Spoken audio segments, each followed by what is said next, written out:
வணக்கம் விவசாய நண்பர்களே. நாம பார்த்தீங்கன்னா, இன்னைக்கு இந்த மரத்துக்கு நாம மண்புழு உரம் குடுக்க வந்திருக்கோம்.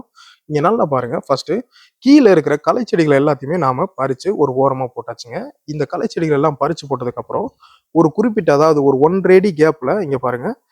இந்த குழிக்கும், இந்த குழிக்கும் 1 1/2 அடி கேப்ல நல்ல ஒரு 6 இன்ச் ஆழத்துல வந்து நம்ம ட்ரென்ச் பண்ணியிருக்கோம்.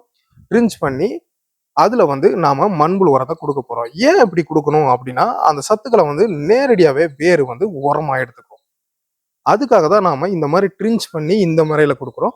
அதுக்கடுத்து அடுத்தடுத்த வீடியோல இந்த மரத்துல வந்து என்ன மாற்றங்கள் நடக்குது அப்படின்னு சொல்லிட்டு நாம வரிசையா பார்க்கலாம். இப்போ வாங்க இந்த வீடியோவ எப்படி பார்க்கலாம். இப்ப பாருங்க மக்களே, இந்த மாரி தான் நாம உரம் குடுத்துட்டு இருக்கோம்.